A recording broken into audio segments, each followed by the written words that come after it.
Innal hamdalillah nahmaduhu wa nasta'inuhu wa nastaghfiruh wa na'udzu billahi min syururi anfusina wa min sayyiati a'malina may yahdihillahu fala mudhillalah wa may yudlil fala hadiyalah asyhadu an la ilaha illallah wahdahu la syarikalah wa asyhadu anna Muhammadan abduhu wa rasuluh amma ba'du.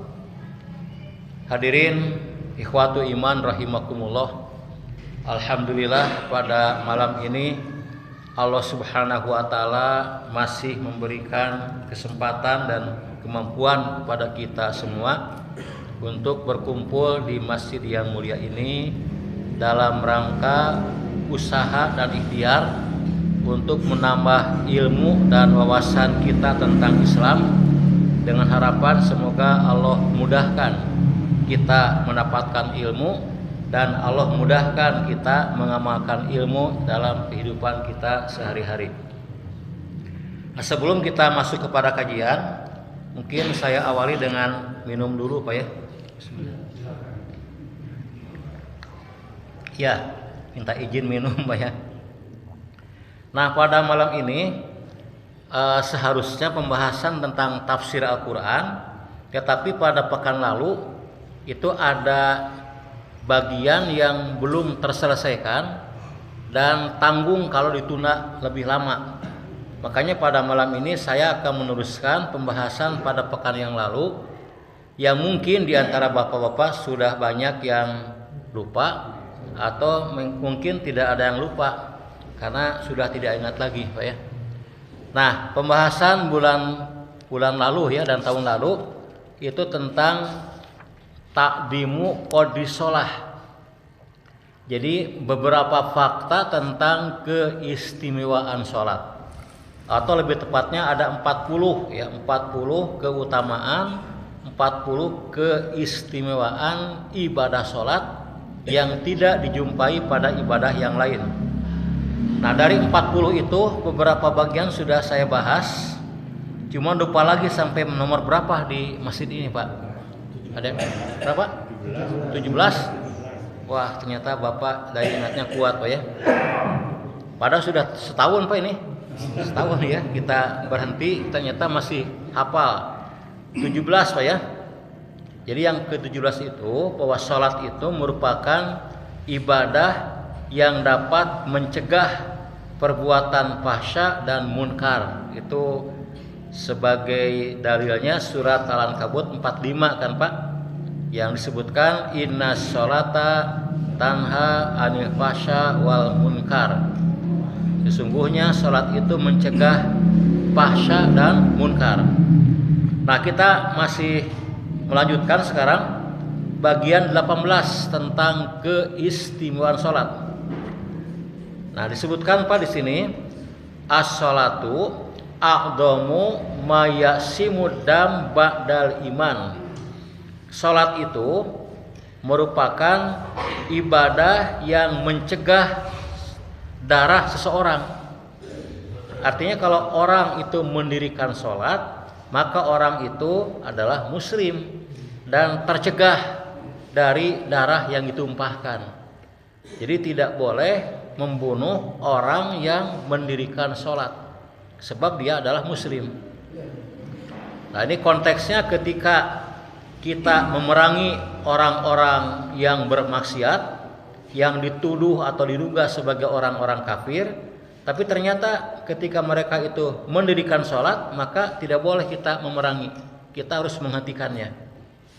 Nah, di dalam Al-Quran ini surat At-Taubah ayat yang kelima Pak, dikatakan fa in tabu wa aqamus sholata wa atuz zakata fakhalu sabilahum.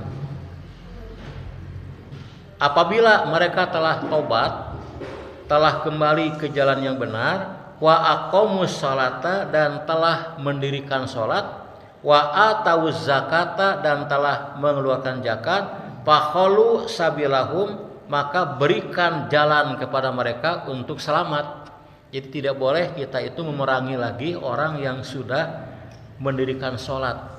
Pertanda dia telah muslim. Tentu dengan syahadat dulu, dengan iman dulu.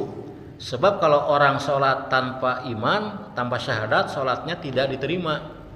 Sholat itu adalah kewajiban orang beriman. Kalau orang itu masih kafir, tidak sah sholatnya. Dan tidak perlu sholat, yang perlu adalah beriman dulu. Dalam hadis riwayat Abu Daud disebutkan sabda Nabi, ini nuhitu an qatlil musallin. Sesungguhnya aku dilarang untuk membunuh orang-orang yang sholat. Bahkan di dalam kajian siasah, kajian politik, kalau kita menghadapi penguasa yang zalim, yang jahat, tidak boleh kita perangi selama mereka masih mendirikan sholat. Jadi walaupun pemimpin itu jahat, kejam, zalim, ya, mereka masih sholat, tidak boleh kita untuk memerangi mereka. Itu hadirin. Nah, baik yang berikutnya yang ke-19. Nah, disebutkan di sini amarullahu bil isti'ani bis sholat. Sholat ini Allah perintahkan sebagai media untuk memohon pertolongan. Artinya kalau orang itu menghadapi kesulitan dalam kehidupan, tentu kepada siapa memohon pertolongan? Ya kepada Allah yang Maha Kuasa. Tapi melalui apa? Sholat. Ini ada dalilnya. 2 kali di Quran disebutkan. Pertama surat Al-Baqarah ayat ke-45, yang kedua ayat 153. Ayat ini berisi kalau kita mendapatkan kesulitan dalam hidup, minta tolonglah kepada Allah, tapi melalui sholat diantaranya. Kita bacakan ya. Ayat 45. Wasta'inu bis-sabri was-sholah. Mintalah kalian pertolongan ya, kepada Allah tentu saja, bis-sabri dengan sabar, was-sholati dan sholat. Wa innaha lakabiratun ila alal khasyiin. Sesungguhnya sholat itu berat kecuali bagi orang-orang yang khusyuk. Ini ayat 45. Ayat 153, ya ayyuhalladzina amanu, wahai orang-orang yang beriman, istainu, mintalah pertolongan kepada Allah, bisobri, dengan sabar, washolati, dan dengan sholat. Nah, ini 2 ayat ini menegaskan bahwa manusia itu seringkali butuh pertolongan ya dalam menghadapi kesulitan. Nah, kepada Allah tentu saja sebagaimana dalam Al-Qur'an ya, iyyaka na'budu wa iyyaka nasta'in. Hanya kepada Engkau kami beribadah dan hanya kepada Engkau kami beristi'anah, memohon pertolongan. Nah, kemudian tidak begitu saja kepada Allah langsung, ada medianya. Medianya 2, pertama sabar, kedua sholat. Ya, kalau sabar itu kan orang yang tahan, Pak. Orang yang jiwanya mampu menahan beragam kesulitan yang menimpa. Itu orang yang sabar. Nah, kesulitan seberat apapun, kalau disikapi dengan sabar, dengan jiwa yang kuat, maka kesulitan itu akan terasa berkurang, bahkan ringan. Ya, betapa banyak kan umat-umat zaman dahulu, para nabi, para rasul, ya, para tokoh-tokoh Islam pembawa kebenaran, mereka mendapat kesulitan dalam hidup itu, tapi mereka itu dapat menghadapinya dengan sabar. Yang kedua dengan sholat. Nah, kenapa sholat bisa menjadi media mohon pertolongan kepada Allah? Ketika orang sholat, nah dia itu kan membaca dikir-dikir, doa-doa yang isinya kalau kita renungkan ini dapat menjadi supplier, Pak, untuk kekuatan jiwa. Jiwa kita akan kuat, akan tangguh ketika menghadapi beragam kesulitan kalau kita mampu memahami bacaan-bacaan dalam sholat. Cuman kalau orang yang sholatnya itu tidak memahami bacaan, mungkin nilainya kurang terasa, pengaruhnya kurang dahsyat. Tapi kalau orang itu memahami dikir-dikir, dipahami, dihayati, itu sungguh kekuatan dahsyat, menjadikan kesulitan itu lebih ringan. Itu dengan sholat. mungkin kita pernah mendengar riwayat bahwa Ali bin Abi Thalib, hadirin, ketika dalam peperangan itu ada panah yang menancap di punggungnya. Panah musuh menancap di punggungnya. Beliau jelas kesakitan dan ingin panah dicabut. Nah, beliau berkata kepada sahabat yang lain, nanti ya ketika aku sedang sholat, nih panah ini cabut. Saya tidak mau dicabut di luar sholat, akan terasa pedih dan menyakitkan. Tapi kalau aku sedang sholat, pedih sakit akan terasa hilang. Kenapa? Sebab sudah terhapuskan dengan zikir dan munajat kepada Rabbul Alamin. Lupa. Jadi ketika sedang sholat dicabut tidak apa-apa. Kenapa? Sebab pikiran, ingatan, perasaan sudah berlebur, Pak. Lebur dengan Yang Maha Kuasa. Itu Ali. Kalau kita mungkin sama aja ya. Ya, ada panah nancap di badan kita, cabutlah ketika sholat. Cabut, aduh langsung. Ya sholatnya jadi batal gara-gara jadi ingatnya ke panah yang dicabut bukan kepada Allah. Nah, inilah bedanya kita dengan Ali. Ya sama muslim tapi beda kualitasnya, Pak ya. Nah ini hadirin. Jadi Ali merasakan betapa hebatnya minta tolong dengan ibadah sholat, sehingga rasa sakit tidak terasa. Nah itu hadirin. Kemudian yang ke-20. Nah ke-20 apa ini 20? Kita bacakan aja hadirin. Ini hadis riwayat Imam Ahmad dan Abu Daud. Karena Nabi Shallallahu Alaihi Wasallam idza hazabahu amrun au hazanahu amrun fazi'a ila sholah. Nah, sesungguhnya Nabi Shallallahu Alaihi Wasallam apabila menghadapi urusan yang sulit atau urusan yang menyedihkan, beliau segera mendirikan sholat. Ini mungkin mirip dengan 19 ya. Jadi artinya sholat itu bisa dijadikan sebagai media untuk menghadapi urusan yang sulit atau urusan yang menyedihkan. Itu dengan ibadah sholat. Ya, semua kesulitan dalam hidup ini maka jangan kita menghindar, tapi hadapilah dengan tenang, dengan sabar, plus segera untuk mendirikan sholat. Jangan sebaliknya, ada orang yang ketika sedang mendapat kesulitan dia tidak sholat lagi. Ngapain sholat, nggak ngaruh. Sholat ternyata kesulitan datang menimpa, kesedihan bertubi-tubi menimpa saya. Udah aja, sholatnya ditinggalkan aja. Nah ini jelas keliru. Nabi itu sholat ketika menghadapi urusan yang berat. Jadi pasrah, Pak ya. Ini ada seorang komedian, Pak, Calontong namanya. Kalau kita itu menghadapi kesulitan harus pasrah, tanya Pak. Insya Allah akan ringan. Dia mencontohkan sudah punya istri, punya anak 2, ternyata tidak mampu untuk membiayai istri dan anaknya. Pasrah, Pak. Pasrahkan ke mertua, tanya. Jadi itu mah Calontong, Pak. Pasrahkan ke mertua jadi ringan beban, sebab mertua yang ngurus, kita kan ringan, tanya. Itu bukan pasrah menyerahkan, ini pasrah itu kepada Allah, Pak. Nah dengan sholat, Pak, Nabi itu kalau ada urusan yang berat. Nah baik, ke-21 sekarang. Nah ke-21 ini juga mirip dengan 20. Kita bacakan aja hadisnya. Hadis riwayat Abu Daud ini. Karena Nabi Shallallahu Alaihi Wasallam yunabi ya Bilal akimi sholat arih nabiha. Adalah Nabi Shallallahu Alaihi Wasallam pernah berseru kepada Bilal, ya Bilal, wahai Bilal. Bilal itu muadzin, yang muadzin di zaman Nabi.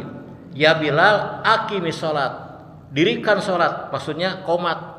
Qomat itu kan untuk mendirikan sholat. Silahkan engkau qomat, kita dirikan sholat. Arih nabiha, mari kita menghibur diri kita dengan sholat. Jadi boleh kita simpulkan 21 ini sholat itu merupakan hiburan spiritual, Pak, bagi orang beriman. Karena yang namanya kesusahan ya, kegundahan ya, masalah terasanya di hati kan, Pak, di dalam hati. Maka agar hati kita damai, tenang, maka arih nabiha, kita hibur dengan ibadah sholat. Nah ini riwayat Abu Dawud hadis. Jadi boleh dikatakan bahwa sholat sebagai hiburan, Pak. Hiburan bagi orang yang sholatnya benar. Nah hadirin, bagaimana caranya? Nah, kita gabung dengan dua-dua dulu Pak ya. Nanti digabungkan pembahasannya. Yang dua-dua juga mirip. Ini di dalam hadis dikatakan riwayat Ahmad, waju'ilat qurratu aini fi sholat. Dijadikan hatiku tenang ketika sedang sholat. Jadi ayat 21, nomor 21 sholat ini sebagai hiburan jiwa. Yang dua-dua dengan sholat jiwa akan tenang, ya nyambung. Nah ini Nabi hadirin. Nah tentu ingin saya jelaskan dulu bahwa hubungan orang dengan sholat itu bisa dibagi tiga. Ya, tiga. Pertama, orang yang menganggap sholat sebagai kebutuhan belaka. Sholat as a need, Pak. Jadi sholat hanya kebutuhan, bukan kebutuhan Pak, kewajiban. Sholat as a duty, kewajiban.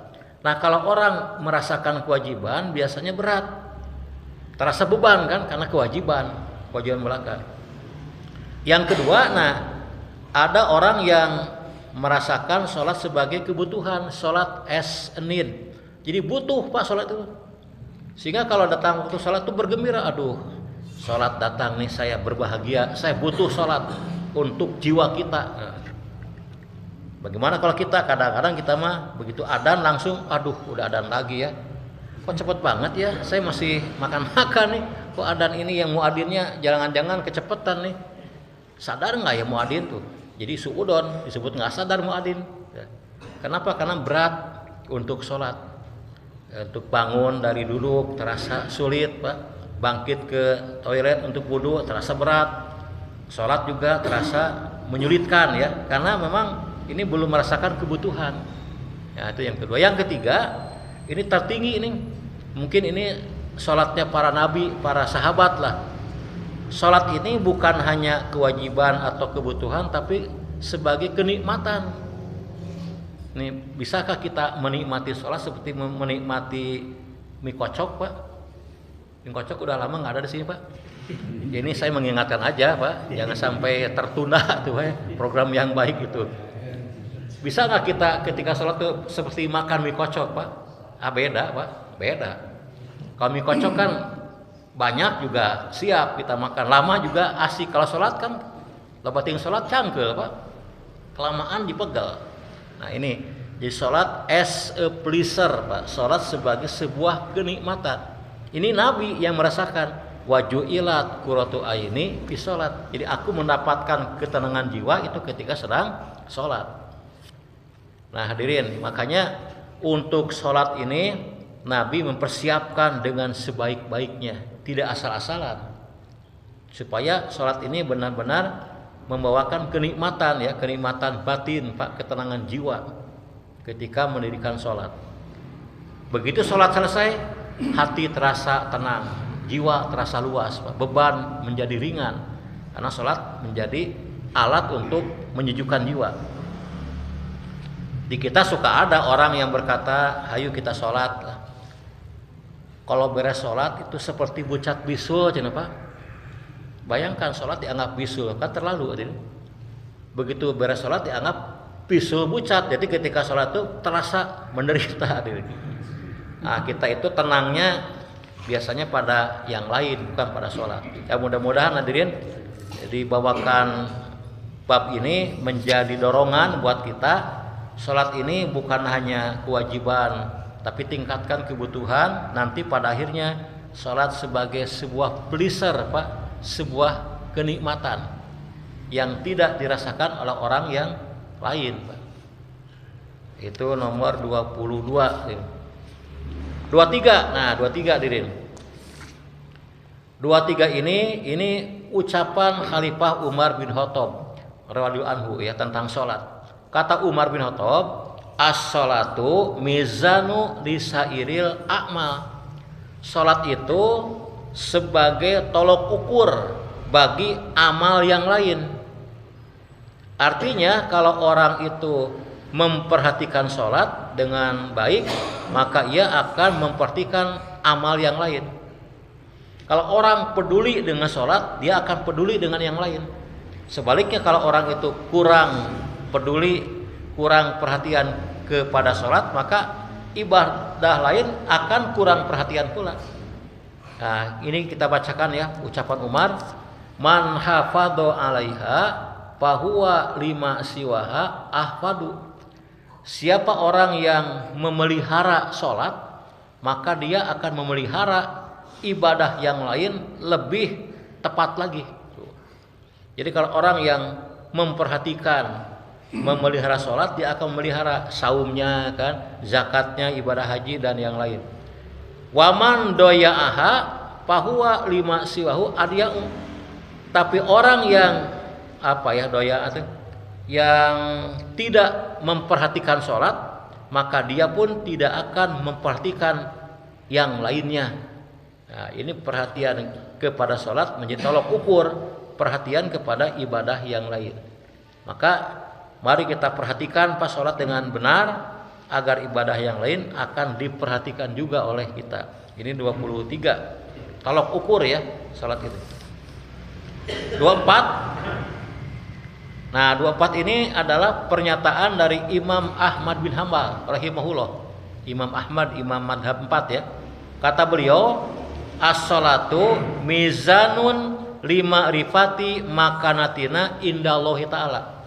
Salat itu merupakan tolok ukur juga, Pak. Tolok ukur tentang kedudukan kita di hadapan Allah. Jadi bagaimana nih kedudukan kita di hadapan Allah tergantung kepada salat. Nah, kata beliau, man aroda ayarifa makanatahu indallahi ta'ala falyanzur ila makanati sholati indahu. Nah, siapa orang yang ingin mengetahui bagaimana kedudukan dia di hadapan Allah, perhatikanlah kedudukan sholat di hadapan dirinya. Jadi kalau orang itu sudah menganggap sholat ini sesuatu yang agung, Pak, yang hebat, maka Allah pun memandang kita orang yang hebat. Kita sangat peduli dengan sholat, maka Allah akan peduli dengan kita. Kita memperhatikan sholat, Allah memperhatikan kita. Ini kata Imam Ahmad bin Hanbal. Mungkin beliau ini menyampaikan fatwanya mengingat ya tadi, Pak, yang keutamaan 1 sampai 22 ya. Sehingga beliau berani mengatakan bahwa orang yang memperhatikan sholat, maka Allah memperhatikan dirinya. Orang yang mengagungkan ibadah sholat, maka Allah akan memuliakan dirinya. Ini nomor 24. Baik, Pak, nomor 25 nih. Nah, ini kita bacakan dengan bahasa saya, Pak. Fis sholati jami'u adkarillah. Di dalam sholat itu terkumpul semua jenis dzikir kepada Allah. Nah, yang namanya dzikir itu kan satu ibadah yang sangat utama. Bahkan Allah memerintahkan kita, Pak, ya ayyuhalladzina amanu uzkurullaha dzikron katsira. Wahai orang beriman, banyaklah berzikir kepada Allah. Dalam ayat lain dikatakan dengan berzikir, Pak, bidzikrillahi tatmainul qulub. Dengan banyak berzikir, hati akan tenang. Nah, salat itu merupakan ibadah yang mencakup semua jenis zikir. Coba kalau kita rinci, Pak, apa saja zikir itu jenisnya? Banyak. Pertama adalah misalkan membaca Al-Qur'an. Itu zikir yang paling utama, baca Quran, Pak. Nah, sekarang di dalam sholat ada baca Quran, baca surat Al-Fatihah, itu Al-Quran. Bahkan rukun sholat yang paling penting, tidak sah orang sholat tidak baca Al-Fatihah. Setelah Fatihah ada juga surat yang lain pada rakaat 1 dan 2, Pak, surat lain atau ayat-ayat Quran. Ini menunjukkan bahwa dalam sholat ada zikir membaca Quran. Nabi mengatakan kan, Pak, orang yang membaca Al-Quran itu pahalanya 1 huruf 10. Kalau kita baca Alif Lam Mim 30, Pak, kita baca Yasin 20, besar pahalanya. Pulang dari masjid kita mau pahala 30, buka Quran, Alif Lam Mim, tutup lagi 30 lah. Nanti tengah malam bangun, Pak, Yasin 20, tuh 50, Pak. Pas bangun subuh baca lagi tosin mim 30 deui Pak. Beres salat subuh qaf 10 Pak. Itu banyak pahalanya kalau itu baca Quran. Nah, bayangkan ketika salat kita baca Al-Fatihah, berapa huruf Al-Fatihah? Dari mulai basmalahnya, hamdalah sampai waladolin, belum baca surat yang lain. Jadi sudah ribuan ya pahala dari baca Quran. Yang kedua apa dzikir ketika salat? Takbir. Takbir itu kan Allahu Akbar. Bahkan takbir ini menjadi ciri perubahan posisi di dalam sholat. Dari berdiri ke sedekap kan Allahu Akbar. Dari sedekap ke ruku Allahu Akbar. Kecuali ruku ke berdiri sambil alhamdulillah. Yang lain tuh takbir Pak. Itu Allah Maha Agung. Tuh, takbir. Yang ketiga apa? Takbir, tahmid. Ada tahmid. Alhamdulillahirabbil alamin. Ketika baca Fatihah tahmid kan. Atau sami Allahu liman hamidah Rabbana lakal hamdu hamdan katsiran thayyiban mubarakan fi. Itu doa tidak salah satunya Pak. Ada lakal hamdu. Kemudian yang keempat apa ya? Tilawah Quran, takbir, tahmid, ada juga tasbih. Mensucikan Allah ya, kita baca subhana rabbiyal azim. Ketika sujud subhana rabbiyal a'la. Itu tasbih Pak. Mensucikan Allah. Kemudian ada tahmid, tasbih, ada tahlil Pak. Membaca apa? La ilaha illallah. Kapan? Ketika tahiyat kita baca asyhadu alla ilaha illallah. Ini tahlil. Takbir, tahmid, tahlil, ada juga istighfar. Mohon ampun. Ada mohon ampun. Misalkan ketika duduk kita baca Allahumma gfirli atau Rabbik firli, itu kan minta ampunan. Apalagi Pak, sholawat, ada sholawat. Allahumma sholli ala Muhammad ketika tasyahud awal dan akhir lengkap. Apalagi hadirin doa. Nah, doa itu kan dzikir yang isinya permintaan kepada Allah. Ya misalkan pertama kita berdiri kan Allahu Akbar, ada langsung Pak doa. Doa misalkan Allahumma ba'id baini wa baina khotoyaya. Itu ketika berdiri. Ketika duduk ada doa Rabbik firli warhamni wajburni wahdini warjukni, itu doa. Nah, sebelum salam Allahumma inni a'udzubika min adzabi jahannam, doa, full doa. Jadi luar biasa. Zikir ini menjadi ciri khas salat. Bahkan semua jenis zikir ada di dalam salat. Jadi kalau ada orang mengatakan kamu mah nggak pernah zikir ya, suka ya, salat bukan zikir. Ini keliru. Salat adalah zikir yang paling hebat, sebab sejumlah jenis zikir itu terdapat di dalam ibadah salat. Nah ini saya kira Pak nomor 25. 26. Nah 26, as-salatu munajatun mubasyaratun bainal abdi wa rabbihi. Nah, salat itu merupakan media komunikasi antara hamba dengan Tuhannya secara langsung Pak, tidak lewat perantara, langsung. Munajat ya, komunikasi transendental Pak dengan Allah ketika sedang salat. Bayangkan kita itu kan butuh komunikasi dengan pencipta kita. Nah ketika sholat itulah terjadi komunikasi. Makanya rasakan ketika sholat kita itu sedang berhadapan dengan Allah. Tidak sopan ya kalau kita sholat kita pikirannya ingat ke yang lain, sedang menghadap Allah Pak. Jangan sampai badannya ada di dalam masjid, pikirannya ada di pasar induk Gede Bage. Sedang sholat isya, pikiran ingat di jalan untuk merayakan tahun baru. Nah ini kan jadi tidak sopan Pak. Nah makanya Allah kan maha tahu Pak isi hati orang. Makanya manfaatkan, ini adalah komunikasi hamba dengan Tuhannya. Dan nah disebutkan dalam hadis, ketika seorang hamba membacakan dzikir, baca Al-Fatihah, Allah memberikan jawaban, merespon langsung. Hadis qudsi Pak, ini hadis yang panjang riwayat Muslim. Begini katanya, fa idza qara'al musolli al-Fatihah faqala. Ketika orang sholat membaca Al-Fatihah, dia baca alhamdulillahirabbil alamin. Qala Allahu, maka Allah menjawab, hamidani abdi, hambaku telah memujiku. Ini baca Fatihah Pak, itu baca. Kalau kita baca alhamdulillahi rabbil alamin, segala puji milik Allah, Rob semesta alam. Kita ngomong begitu Allah menjawab. Cuma nggak kedengaran, Pak. Kalau kedengaran pasti akan bahagia, nggak kedengaran Pak. Tapi yakinlah, apa jawaban Allah? Hamidani abdi, hambaku telah memujiku. Tuh. Yang kedua, fa idza qala ar-rahman ar-rahim, ketika hamba itu baca ar-rahmanir rahim, qala Allahu, Allah menjawab, asna alaya abdi, hambaku telah menyanjungku. Tuh, disanjung dengan ar-rahmanir rahim. Itu dialog langsung. Fa idza qala maliki yaumiddin, qala Allahu majjadani abdi.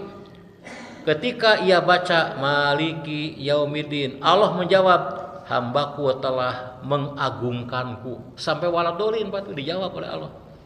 Nah, oleh karena itu, mengingat hadis ini, ketika kita sedang sholat baca Al-Fatihah, maka diperintahkan untuk membacanya seayat-seayat, jangan disambung. Ini yang tepat. Dalam hadis dikatakan bahwa karena Rasulullah Shallallahu Alaihi Wasallam yuqati'u ayatan. Nabi itu kalau sholat membaca ayatnya per ayat, tidak disambung. Boleh baca Bismillahirrahmanirrahim, berhenti. Alhamdulillahirabbil alamin, berhenti. Kenapa? Setiap ayat yang dibaca Allah menjawab. Coba kalau dibacanya disambung-sambung, apalagi kecepatan tinggi Pak. Baca Fatihah biasanya kalau sholat tarawih. Di sini tidak Pak, di tempat lain ya, di tempat lain karena mungkin rakaatnya banyak. Pingin cepat selesai Al-Fatihah itu satu kali bernapas selesai. Napasnya panjang ya Pak. Dari basmalah waladulin satu kali bernapas.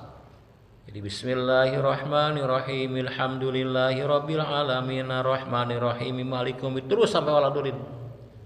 Harusnya kan dipotong-potong. Bagaimana Allah menjawabnya Pak? Nah, ketika hambaku baca bismillahirrahmanirrahim, kata Allah jawab, hambaku burung gusuh, hambaku gancang teuing, gitu kan. Berarti jawabannya begitu ya. Mestinya kan Allah menjawabnya hambaku memuji, ini ternyata bukan memuji Pak, rusuh Pak. Kapan menjawabnya? Jadi dianjurkan, bahkan diperintahkan Pak, dipotong per ayat. Kalau ayat lain bagaimana? Nah, untuk ayat-ayat yang lain itu dipotong pun boleh, disambung silakan. Tapi Al-Fatihah ini dipotong-potong sebab Allah menjawabnya. Ini komunikasi antara hamba dengan Allah Subhanahu wa taala. Ada pertanyaan yang menarik Pak tentang hadis ini.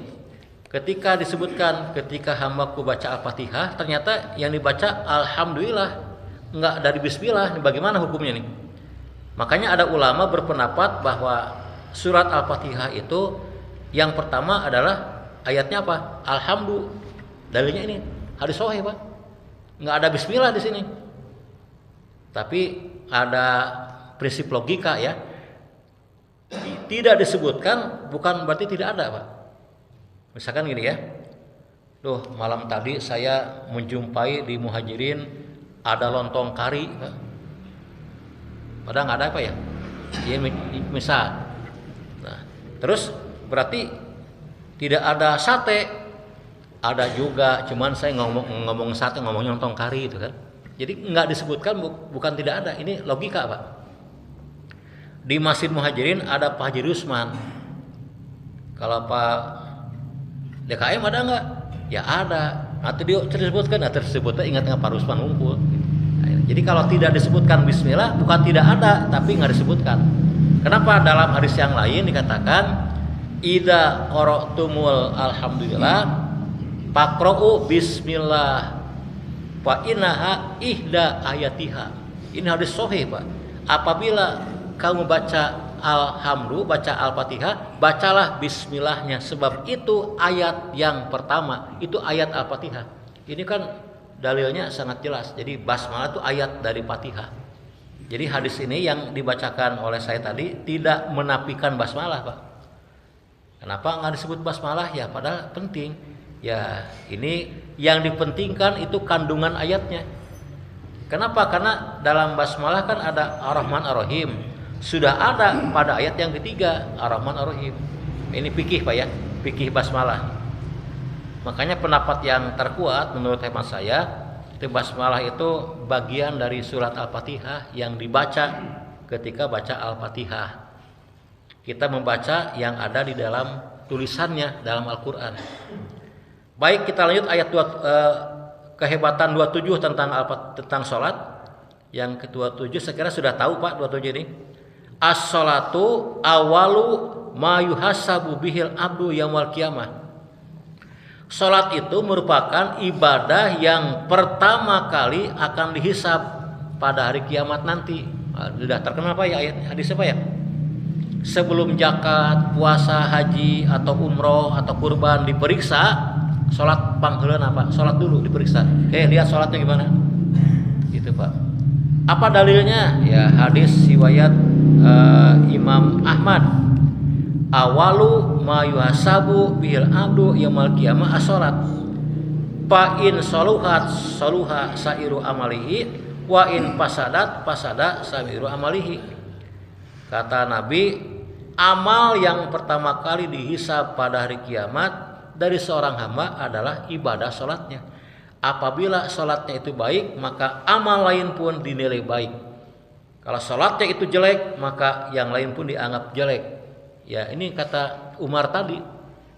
Salat itu merupakan tolok ukur amal yang lain. Nanti di hari kiamat kalau salat kita kurang bagus bagaimana? Itu ada harapan kita, Pak, dari salat sunat. Makanya salat sunat itu jangan ditinggalkan, terlampau sayang untuk ditinggalkan. Cuma sunat, nggak usah lah. Sunat ini dapat menambal kekurangan salat wajib. Coba salat wajibnya kurang, sunat nggak ada, wah gawat Pak nih, gawat Pak. Ripuh ya, salat ngaripuh kieu. Wajibnya saja sudah banyak bolongnya, banyak melamun, bacaan banyak yang tidak benar, ngebut lagi, pikiran melayang, sunatnya bolong juga. Kebayang Pak susah nanti di sana menghadapi suasana di akhirat ya. Baik, nomor 28. Nah, 28 ini disebutkan as-salatu min a'dhami asbabi magfirati dunub. Salat itu merupakan ibadah penyebab utama dihapuskannya dosa-dosa. Dosa itu apa Pak? Melodos teu karasa cenah Pak. Bukan dosa eta mah ya. Dosa itu pelanggaran terhadap ajaran Allah. Dosa itu banyak yang kita kerjakan dan kita tidak sadar kadang-kadang. Kita butuh ampunan dosa untuk meringankan jalan kita ke akhirat, untuk meluaskan kesempatan masuk surga. Dosa dihapuskan. Nah, di antara penghapus dosa selain tobat itu dengan sholat yang benar. Ini ada surat apa? Surat Hud ya. Itu turun Pak sehubungan dengan seorang laki-laki yang datang, ya Rasulullah, saya ini seorang laki-laki yang banyak dosa. Dosa apa? Banyak ya Rasul. Bahkan saya pernah memeluk perempuan yang bukan istri saya, pernah mencium, gimana ya supaya dosa hilang. Nah, ketika itu turunlah Al-Quran surat Hud, ayatnya lupa lagi, silakan cari Pak. Ayatnya begini, aqimis sholata tarafai nahar innal hasanat yudhibnas sayiat. Jadi dirikan sholat pada dua penghujung siang, subuh ya, maghrib, isya, yaitu yang utama itu kan. Sebab sesungguhnya kebaikan itu menghapuskan kesalahan. Ini ayat ini jawaban kepada pemuda tadi. Jadi berdosa itu bisa hapus dosa dengan sholat pada dua penghujung siang. Sebab kebaikan sholat di dalamnya termasuk itu menghapuskan kesalahan atau dosa. Cuma jangan jadikan permainan Pak. Permainan ya. Kita sebelum pergi ke masjid misalkan apa ya Pak, ngomongin orang, ngegosip, aduh dosa nih, tenanglah, kita kan mau sholat duhur, nanti kehapus oleh duhur, pulang duhur ngegosip lagi, tenang, nanti asar menghapus. Jangan dijadikan permainan Pak, tapi kita berusaha dalam hidup menghindari dosa. Tapi kalau dosa itu ternyata menimpa kita, nah sholat sebagai penghapusnya. Dalam hadis yang terkenal itu ada Nabi bersabda, bagaimana pendapat kalian kalau ada orang yang rumahnya di pinggir sungai yang jernih airnya, dia mandi 5 kali di sungai, bagaimana kira-kira? Apakah akan bersih? Masuk angin gitu Pak ya? Musim dingin gini mandinya keseringan masuk angin. Tapi ini enggak, di sana kan panas Pak. Bagaimana kalau ada orang mandi 5 kali di sungai yang jernih? Kata sahabat-sahabat, badannya akan bersih dari kotoran-kotoran ya Rasulullah. Demikian pula kalau orang sholat 5 waktu, itu ibarat mandi 5 kali akan bersih, bukan kotorannya tapi dosa-dosanya yang menempel pada dirinya akan dibersihkan dengan sholat 5 waktu. Cuman ini masalah mandi itu Pak, ada 2. Pertama airnya bersih, yang kedua cara mandinya benar. Kalau kotor, sholatnya kotor Pak, banyak kesalahan, banyak kekeliruan ya, bacaannya ngebut, banyak bacaan yang tidak ada sumbernya, gerakannya juga tidak tepat, pikiran melayang. Itu ibarat mandi di air yang kotor, tambah kotor badan kita. Ini Pak, jadi sholat ini adalah a'dhamu asbabi magfiratun, penyebab utama dihapuskannya dosa-dosa. Itu yang nomor 28. 29 jika mau tamat Pak ya. 29 Pak ya. As-salatu a'dhamu asbabil falah fid dunya wal akhirah ba'dal iman. Salat itu merupakan ibadah penyebab utama meraih keberuntungan dunia akhirat setelah iman. Ya, kalau kita ingin mendapatkan keberuntungan dunia akhirat ini al-falah Pak, itu dengan salat. Makanya di dalam adzan ada kalimat hayya alal falah Pak ya. Mari kita meraih keberuntungan, itu salat Pak. Hayya alal falah. Kalau ditafsirkan falah beda Pak. Kalau falah itu petani. Jadi hayya alal falah, mari kita meraih keuntungan. Salah baca hayya alal falah, mari kita macul di sawah gitu kan. Karena petani kalau falah kalau pakai tasdid, makanya harus benar Pak melafadzkan adzan. Kalau falah keberuntungan, kalau falah pakai tasdid itu petani Pak. Jadi jangan salah. Nanti kalau salah orang pacul Pak, kemana? Mereka sawah cina. Mandi aja ke Madin, padahal falah Pak, keberuntungan. Apa dalilnya?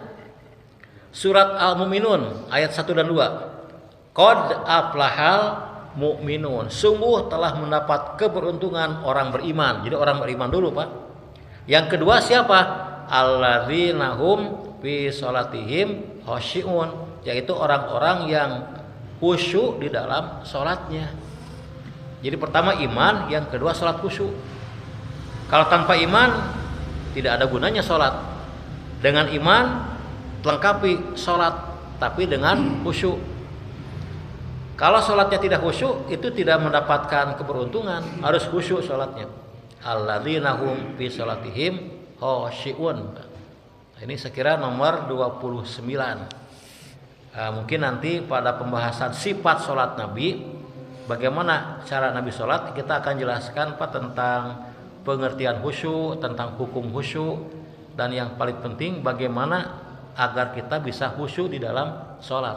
Ini penting sebab khusyuk ini dalam sholat menjadi syarat untuk mendapatkan palah keberuntungan fid dunya wal akhirah, dunia dan akhirat. Mungkin itu dulu Pak, 29.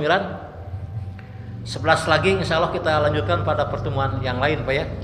Kan 40 semuanya, 29 tinggal 11 lagi.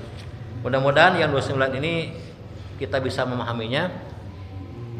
Kalau hafal lebih bagus Pak, kalau hafal. Nanti kalau ujian kan dapat lulus Pak. Sebutkan 40 utama sholat, wah kesang badak kesang lembut Pak, 40 aja. Nggak usah hafal Pak, kita memahami saja. Yang penting ini menjadi motivator Pak, penggerak, pendorong agar kita meningkatkan kualitas sholat kita. Mudah-mudahan kita bisa melakukannya. Walhamdulillahirabbil alamin. Wassalamualaikum warahmatullahi wabarakatuh.